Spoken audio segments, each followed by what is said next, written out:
an original. From Story Studio Network.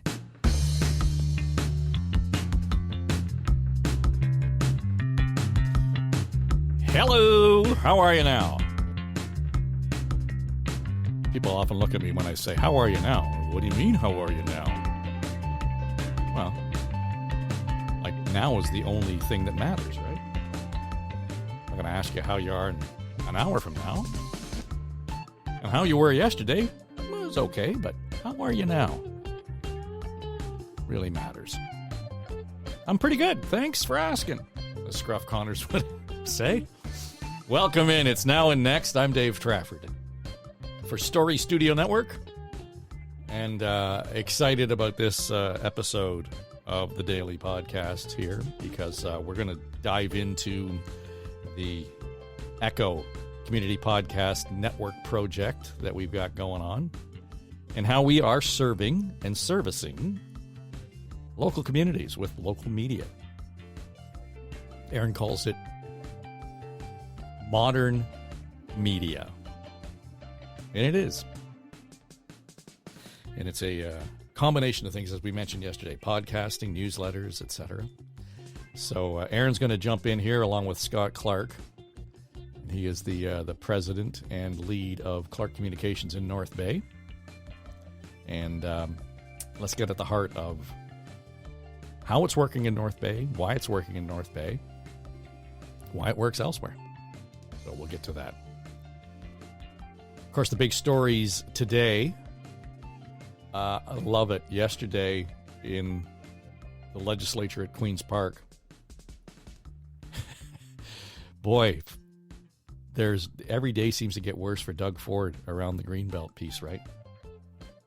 We're finding out now that 3 members of Team Ford went to Las Vegas and just happened to be there and met with one of the developers who just happened to be on the list of one of the property owners who had property removed from the Greenbelt and stood to make a boatload of money. That's not the cool part of the story.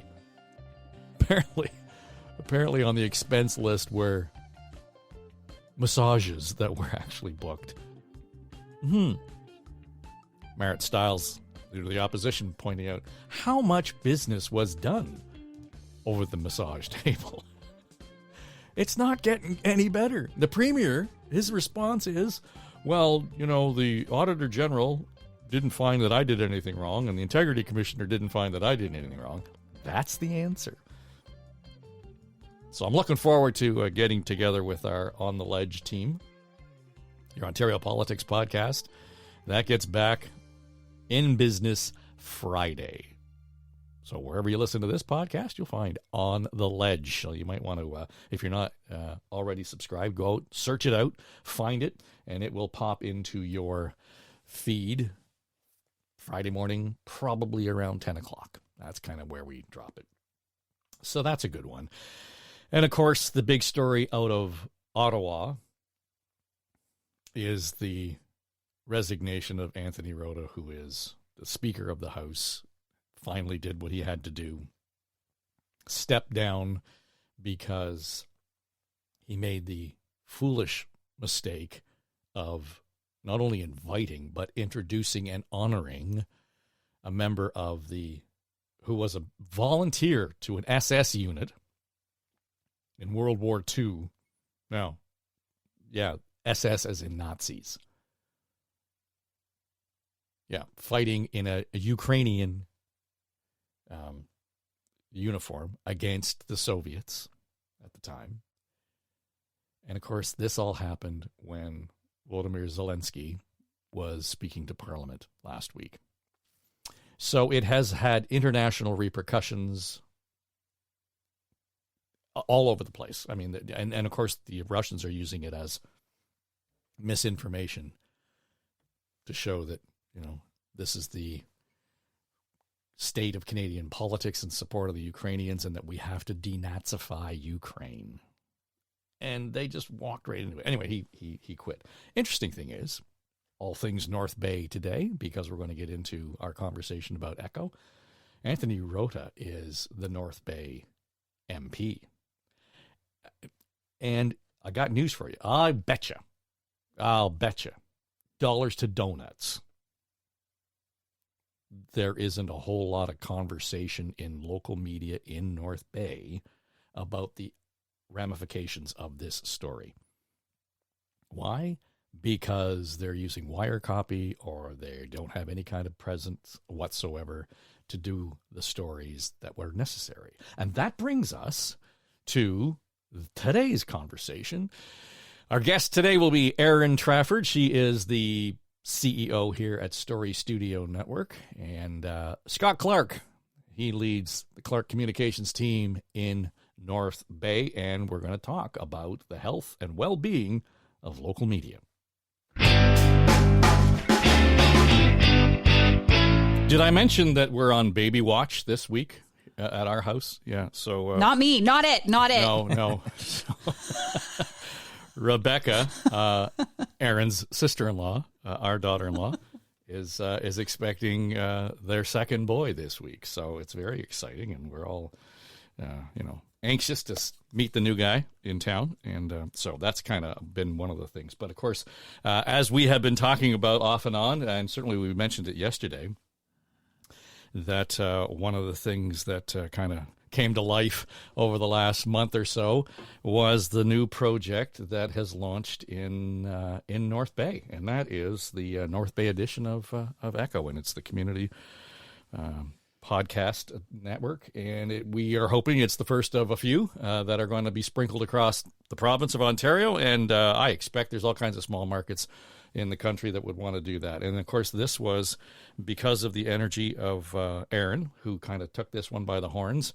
But, she tells the story about how I sent the text message, you got time for a quick chat? And there, out of that was born Story Studio Network. I think it was something similar when Scott Clark reached out to her and asked her what I think is a really interesting question. Tell me why a podcast network doesn't work.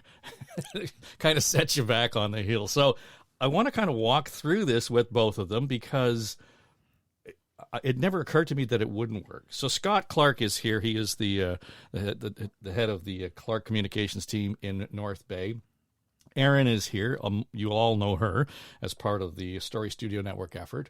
And all of this was going on while we had already planned our month-long sojourn to Europe. I mean, talk about, kind of taking a dive into the deep end. I don't know if this is one of those things, Scott, that you kind of, what the hell am I getting into? At what pace are we rolling this thing? But I got to tell you, watching it unfold from the distance, watching your team manage that, and I realized there was a good deal of, hair on fire at times, and there were things that were going on that, wow, this is moving at a crazy pace. But the podcast that we've got going, the original with Lisa and Dave's newsletter, they're going to be on the show tomorrow. Wow, that's a pretty formidable 1-2 punch. Thanks for inviting me on, Dave.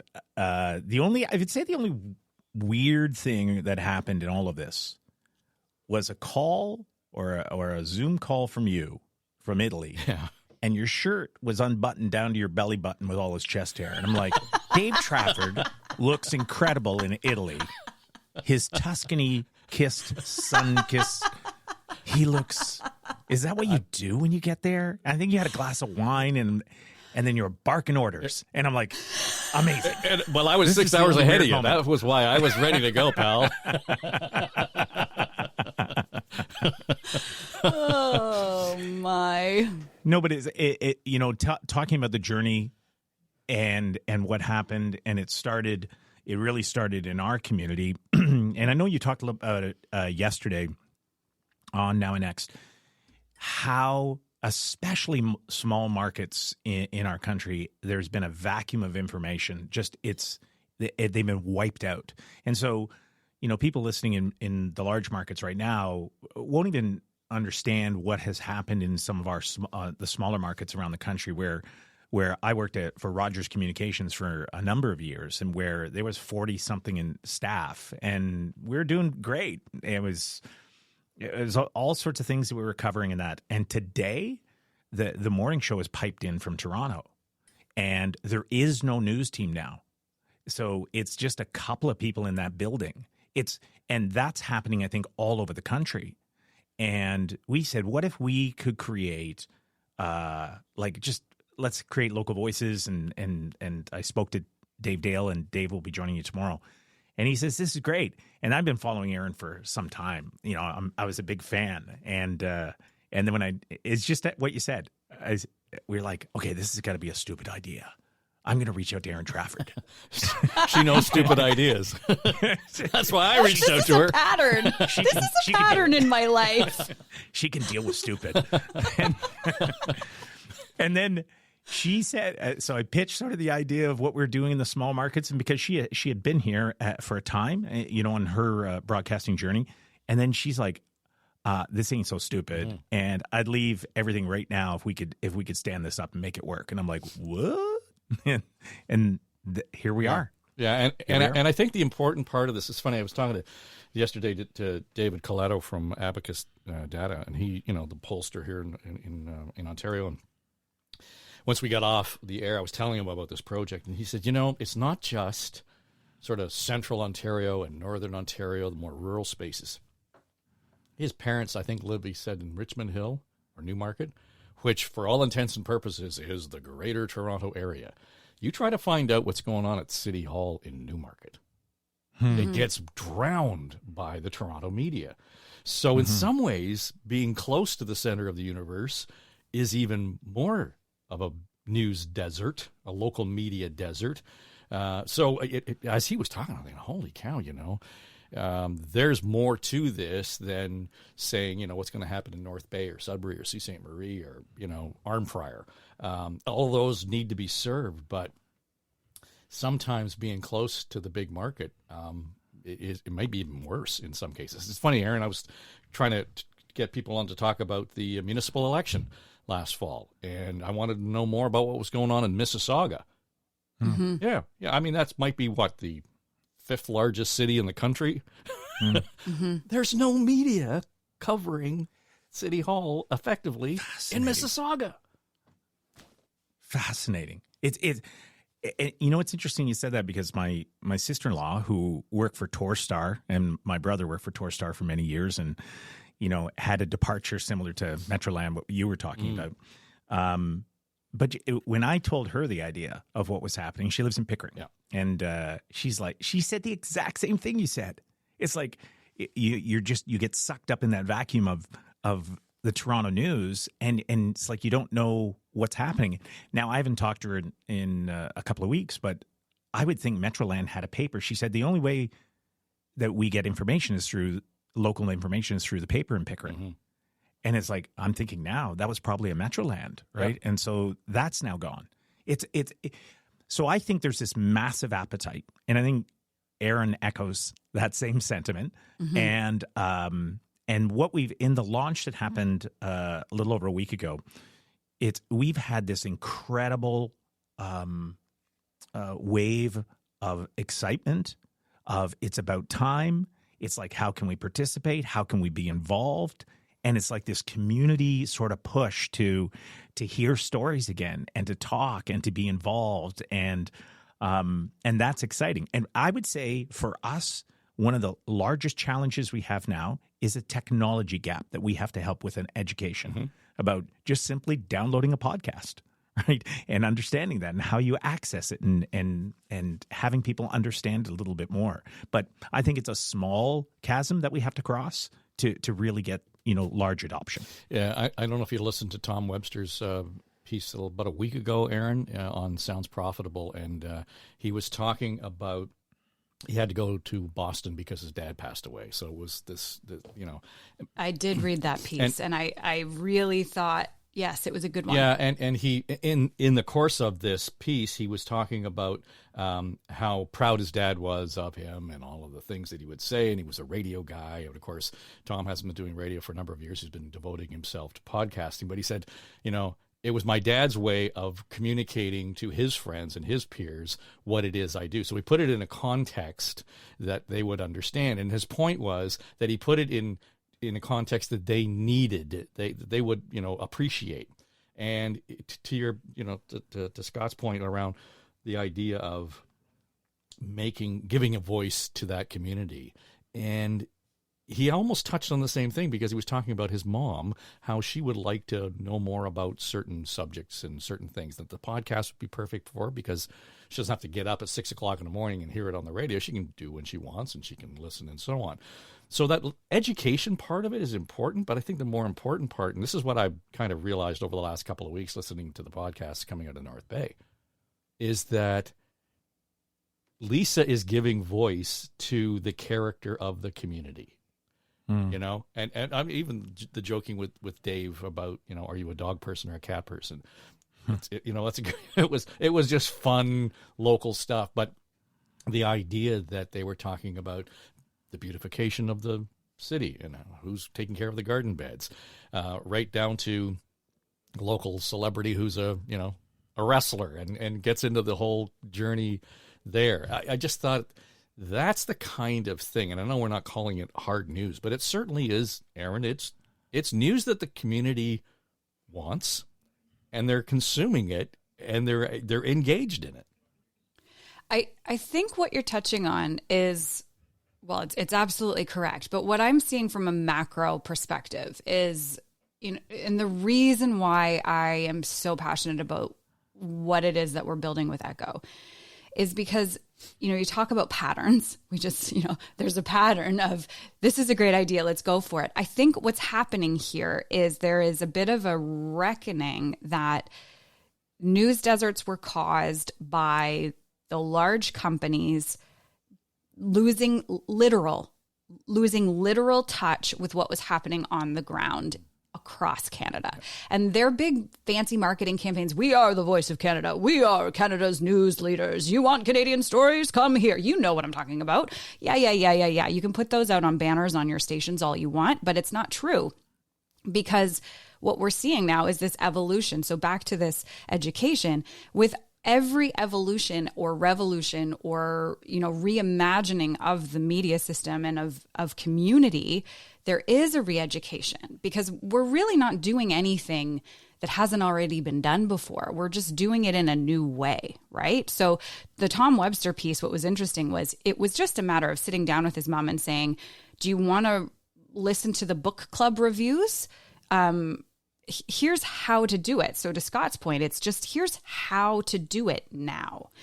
And I think something that's really important to emphasize with, I think, Scott, we share this vision, is that we don't intend to compete with what's already happening, right? Radio has a place. TV has a place. I love TV. Mm-hmm. I will not give up Netflix or streaming or I love it.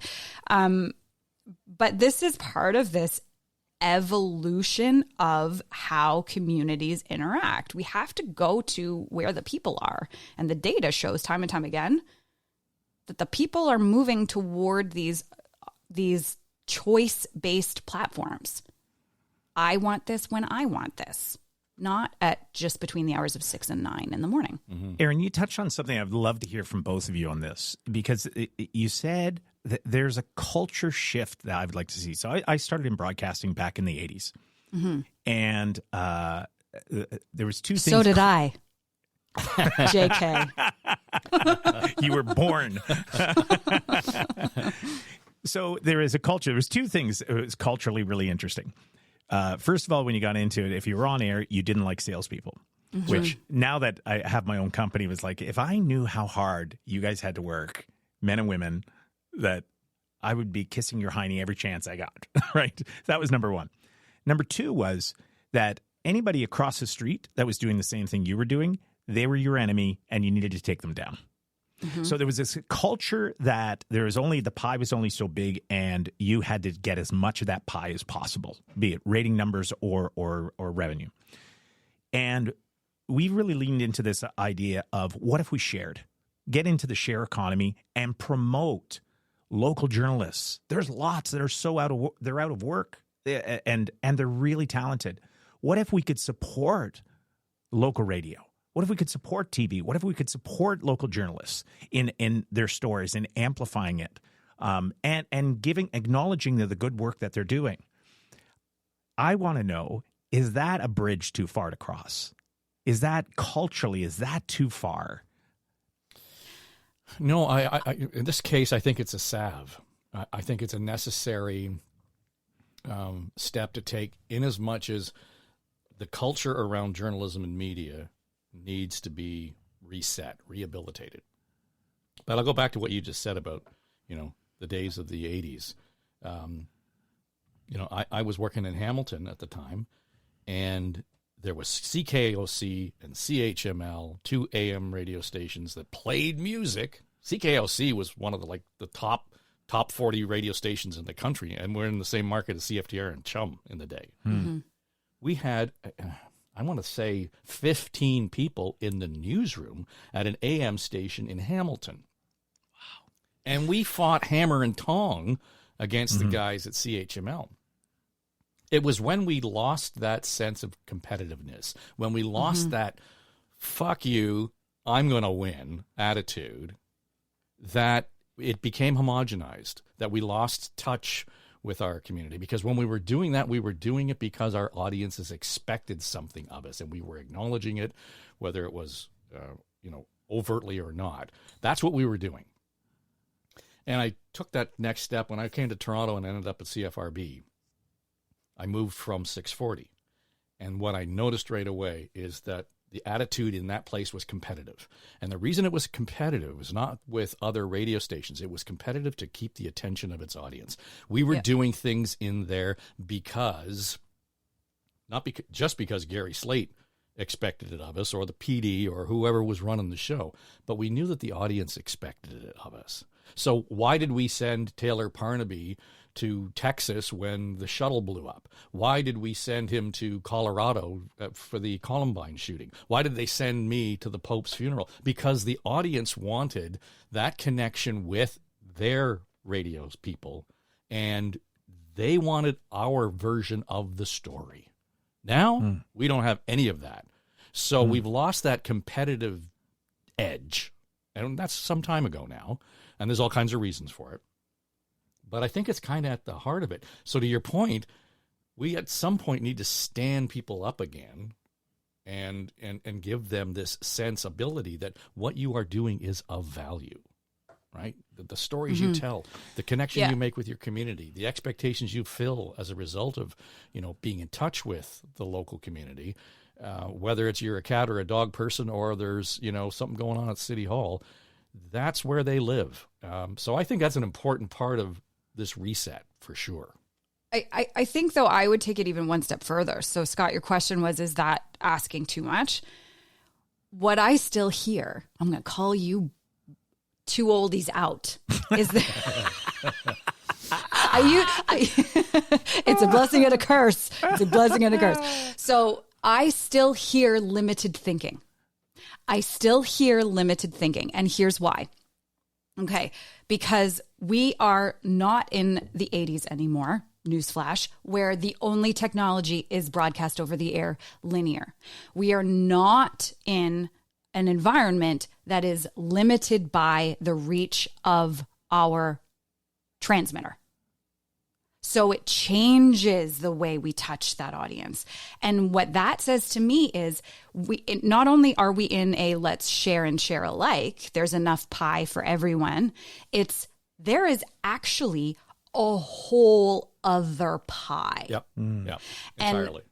And what I'm hearing, and Scott, you know this because we text basically like 18 million times a day back and forth of what we're doing, is that I'm out there having conversations with folks on both sides of this equation daily. I'm talking to people who are doing media buying traditionally. I'm talking to people who are only doing podcast media buying. I'm talking to other folks in the States who have built podcast apps and podcast networks. I'm talking to former Canadian news executives. Here is the trend. Neither of them understands what the other one does, and the ones with the most limited thinking are the ones who come from broadcasting. The ones who are cutting their nose off to spite their face are the ones who are trying to take this new modern media that, I hate to break it to you, is happening, whether you like it or not. People are adopting podcasting. People are adopting YouTube. This is the way the audience is moving. The ones who are the most limited in their thinking are the ones who don't want to accept that change and are trying to force that change into an old model. They're trying to force the radio journalist to become just a podcaster. They're not understanding that this doesn't mean the pie itself is split into smaller pieces. There is another pie. We get to decide how to play now. And I think that's where we're headed is we've with Echo, that's a whole new stinking pie. What flavor do you want it to be? How do you want this to feel? How do we want our audiences to feel? How do we want the sales to interact with the content? Because if the old school thinking was that sales and journalism was always an antagonistic relationship, we can break that pattern now. And the most successful networks are doing that. And that's what I want to do. Okay. You see my finger? Can you hear my finger wagging? I think I just waved my finger too. So I need a bit of a therapy session just for something you said. So when I you're not that old. Well, yeah, I've invested in therapy. When I first I left radio and opened a communications company, and I thought I knew marketing. I've been in radio for 20 years. I know marketing. Mm-hmm. And then when I got into it, knew nothing. So, but you had to be open to learn. So when you make a comment like that, that feels like as you know, a broadcaster, I'm getting punched right in the nose. Mm-hmm. And you're punching me in the nose, and I'm thinking, wait a second, Trafford, like, you know, we know broadcasting, and I feel like there's this punch in the nose. And there isn't and I'll just say I'm not open for change, because I'll say Storio Studio Network has been incredible to work with. I have learned so much. I thought I knew podcasting. That's how this whole thing started. Oh, I was a broadcaster. I could do this over the weekend. And then when I went through this process, I was punched in the nose quite a bit. Like understanding, it's like, first when I did it, said, solid, nailed it. And then it was like, yeah, that wasn't podcasting, Scott. Nice job. Let's go back at it again. But here's the thing. It feels, when you say that, mm-hmm. it feels, what's the word? Like a punch in the nose. It's like, I'm sort of like, wait, what are you talking about? This is mm-hmm. what we do, Aaron. Mm-hmm. This is what we do. Mm-hmm. But it's not. And how do you break through that?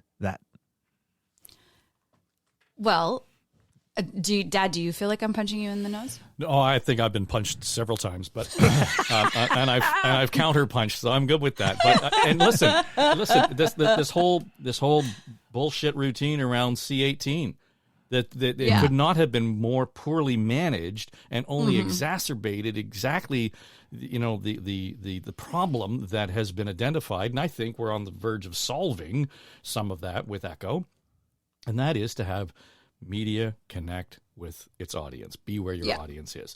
But, you know, the idea that we look at, you know, the broadcasters and saying, well, that's a bit of a punch in the nose. They are, for the most part, responsible for where they are because, to Aaron's point, never were nimble enough to figure out, oh, this is where this audience is going, right? Mm-hmm. And that's one part of it.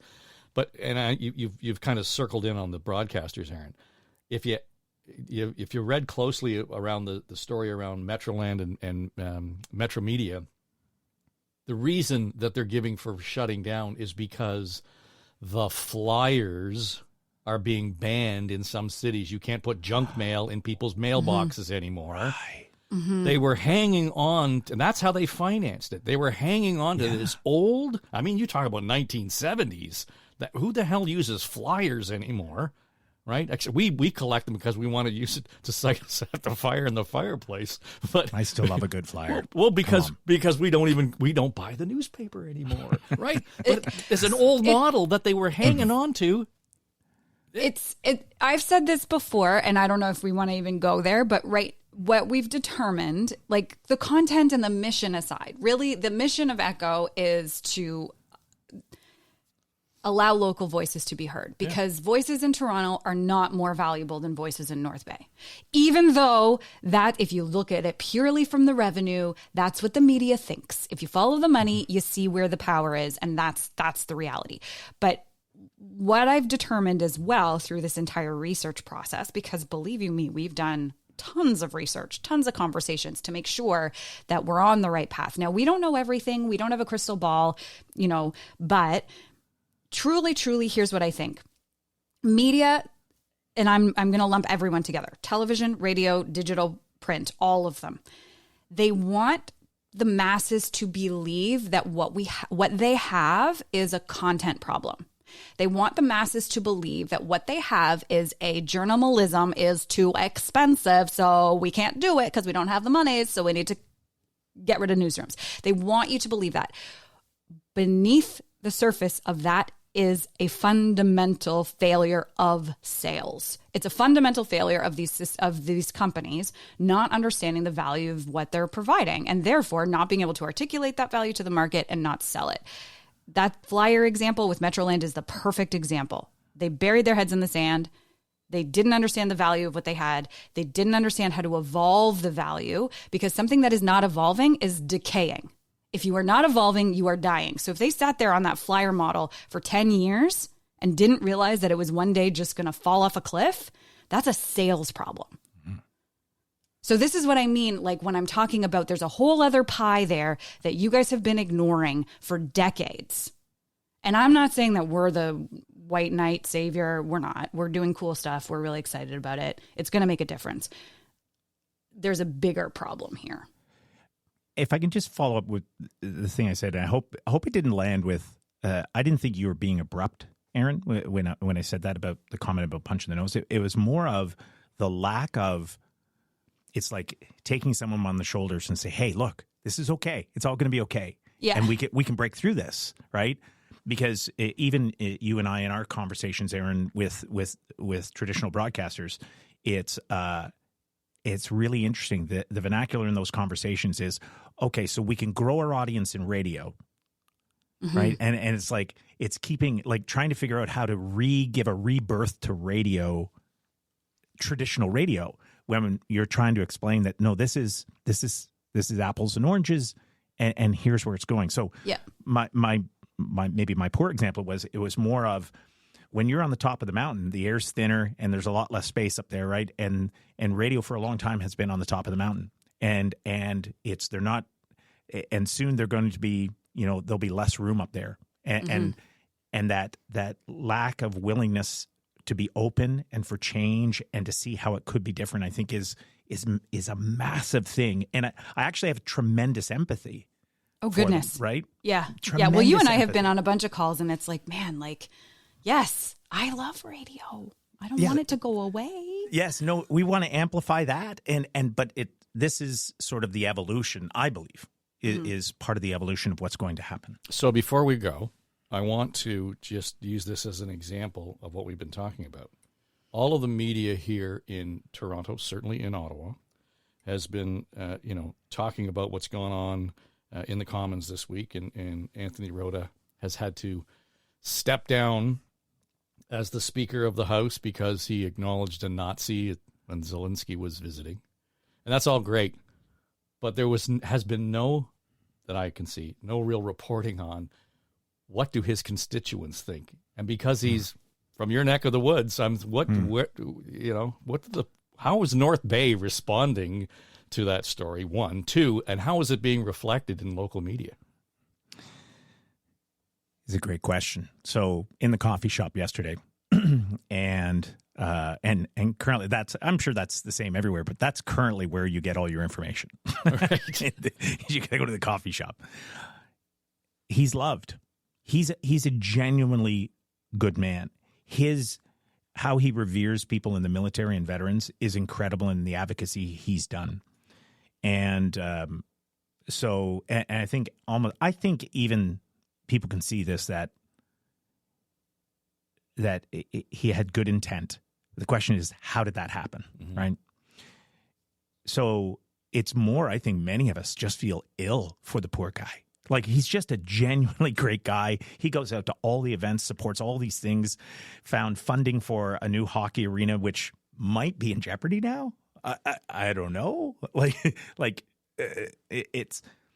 But we feel ill because that wasn't the intent. But oh my, this has become a massive story. Mm-hmm. What's really fascinating, and we had a conversation here at the office just before, because everybody's talking about it here, of course, right? And Dave Dale actually provided me this really fascinating article about the history in that region from 1800s all the way through to World War II. And it's really complex and fascinating, the history of that time. About the Nazis were the liberators. And so it's complex. I'm not saying that it shouldn't have happened, but when you look at the history, but we're having this conversation now about the complex history of that region and what took place, and when you had to, at that time, when you had to put on a uniform to support your family and to stop the atrocities that were happening by the Soviets, right? It's complex. And so how we look at it, we're looking, I think, at one snapshot in time, which was horrific. I can't even describe it. I don't have the words for it all. Mm-hmm. But as far as the man, Anthony, that guy must be broken. Like, I sent a note to him, told him I loved him. I said, I can't even imagine being in a vortex of what he's in right now. And I'm sure he's got that from many, many people here. And he loved what he did in representing. And so he'll go back to, I think, being an MP. Like, will he get back into caucus? Like, what will happen now in our culture when things like this, he stepped down? And so I don't know if I answered both your questions, because all of us are still digesting it all. And that's traumatic. What I mean. There's a whole sub-story here that gets at the character of how it's affecting his local community that's not being told. And all due respect, the coffee shop is great, but that's not mass media. Yeah. No, right? you're right. And it's just be able to, how is that being reflected in the local media in North Bay? It's an international story, and it's over coffee, right? There's no place for it. And we're probably picking up the story from the national lead, right? Yeah. Post Media will provide to the Nugget, Village Media. They're covering it, but it's hard to get any information here as well. Yeah. And even as part of that sub story is the son who brought his father to the attention of Anthony works for one of the largest employers, and he's an executive within one of these large firms that are integral to the success of our community. So it's like, what is happening there? I have no idea. Right. But you're right. There's many, and when you're in a small community like that, the ripple effect is massive of what's taking place. Yeah.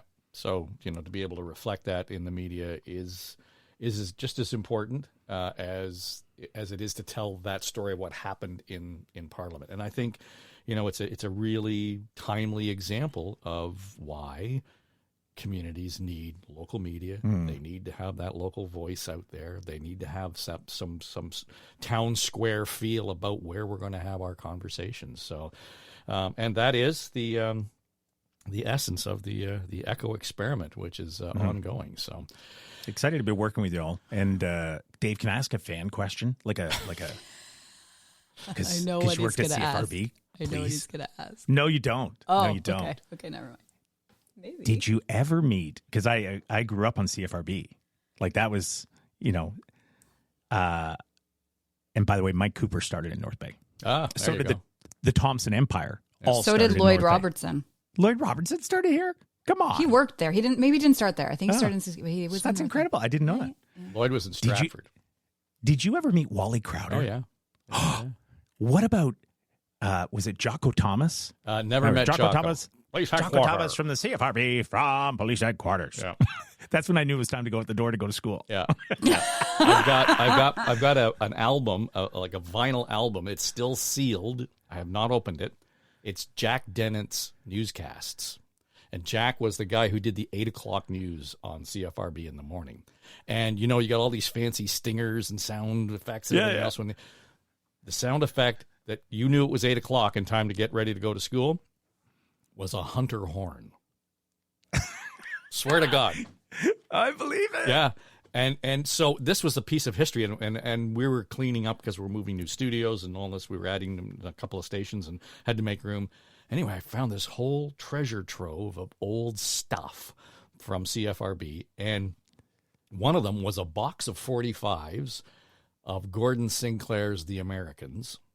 And that was when, it's cool. And the other one was this album of Jack Dennant's newscasts. So I never opened it. I just put it in a frame, put it on the studio wall. But those guys, they were bigger than life. And just to close the whole thing on Gordon Sinclair. Yeah. Gordon Sinclair had the 10 to 12. That was his newscast. And he was probably the first multimedia star in Canada because he was writing for the Toronto Star. He was on TV and was doing the newspaper or the radio thing. When he went on the air at 10 to 12 every Monday to Friday, 50% of all of the radios in Toronto were tuned to CFRB. Wow. 50%. That's insane.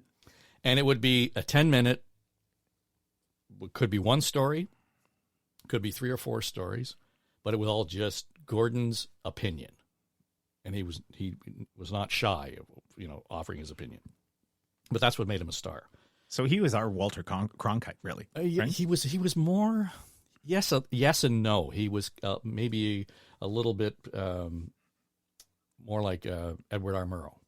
Right? Like the reporter who was overseas, but then kind of became the commentator. And when we moved to Toronto, my mother was among the 50% who would listen to Gordon every day. And there were points where my mom could go toe to toe with Gordon on any day, given opinions, and she'd disagree with him. What would she do? She'd pick up the phone and she'd call Gordon, and she'd tell him why he was wrong. And Gordon would take her call every time. And come on, got into it. Absolutely. So it got to the point where she would call, Gordon's secretary would answer the phone. Oh, hello, Terry. Yep, he's right here. So she put the call through to Gordon and they'd have their chat. So in December of 1982, Aaron is born. And my mom's, all giddy and excited because the first grandchild. Who does she call? She calls Gordon. No. Calls Gordon Sinclair and tells her, I'm a grandmother. And here's the cool part about the story. And this brings us back to North Bay. She said, Aaron is the first of 6 living generations in our family. She was born and had 9 grandparents at the time. She had a great, great, great grandmother who actually lived in Nipissing Manor at the time Aaron was born, up in North Bay. And when she departed this world, she was 117 years old. And Grandma Miere was the oldest person on the planet. Incredible. Gordon, this is just before Christmas, told Aaron's story as his Christmas message before he took time off for the holidays. The year Aaron turned 18, I'm at CFRB. We had been at a Christmas party the night before with the team. Taylor Parnaby was doing the 10 to 12 in those days. I go home. I had the day off the next day. And in the middle of the night, I get a call from Bill Carroll, who was the news director at the time. Yeah, what's going on? I'm thinking there's a story. So we had to be somewhere. Something's happened. Anyway, Taylor Parnaby can't do the 10 to 12. Okay. I'm in the fog. It's dark. It's the middle of the night. I need you to do the 10 to 12. And I'm thinking, serious? You want me to do the 10 to 12? Yeah. Come in and do the 10 to 12. It was Erin's birthday. So on that day when she turned 18, I told this story in the seat that Gordon Sinclair created. It was just this whole circle. Goosebumps. Right? There's a whole circle. What a great, Aaron, did you know that story? That's a great story. No. So, there you go. I have no words. Just a mission. I got goosebumps. That's a great story. Crazy. Yeah. There you go. So You got to do this more often, Dave. You're good at this. well, just a note. This week marks 40 years in broadcasting. Hey, So congratulations. There we go. Listen, to both of you, I know we've kept you longer than we wanted to, but we're anxious to watch the success and the engagement of the Echo brand, and certainly all the best to the folks in North Bay. We're going to have Lisa and Dave on tomorrow, and we're going to get down to some of the fun and games that they have with To North Bay with Love is the name of the podcast. Check it out. And the North Bay edition of Echo Essentials is Dave's handiwork. So we'll talk a little bit more about how they get into some of their stories, their editorial, and their actual reaction to the audience that's eating that stuff up. I'm looking at the numbers. That podcast is doing pretty well. Good. Right? Yeah. Getting there. Yep. We're getting Scott, there. Yeah. Aaron, thank you. Cheers. Yep. All right. So, yeah, if you want any more information on that, the website is North Bay Echo. Well, one word, northbayecho.ca. And there are a few shows in there. We mentioned To North Bay with Love. Lisa Boivin is the host there. But we've also got one, the Frontline podcast, and that's it's all about the OHL. Very popular up in North Bay.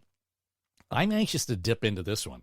I'm not a North Bay local, but when we had the launch, they introduced the host of a show called the Backroads Bill Podcast. Yeah, so it's going to be kind of fun. The idea here is that, Bill is the local guy who he's been on CBC Radio. He's been works with Village Media up there. And he tells you stories about the back roads around North Bay and the region. So it's just kind of a fun thing to, again, dipping into. We talked about being where your audience is. This is a really interesting insight into the local community. So anyway, that's all. You'll find the shows all at northbayecho.ca.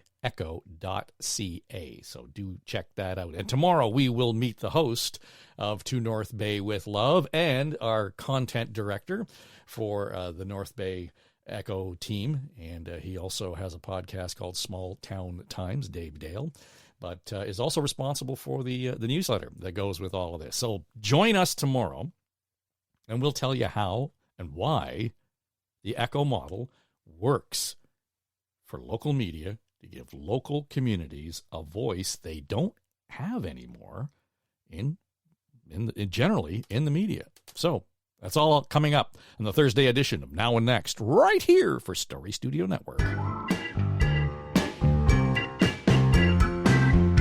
no attention to that man behind the curtain. Now and Next is produced by Becky Coles. Our production manager is Jamie Nickerson. Audio editors are Mike Trutler and Drew Garner. And our sonic logo designer is Greg McDonald. Our executive producers are Dave and Aaron Trafford. This is SSN. Story Studio Network.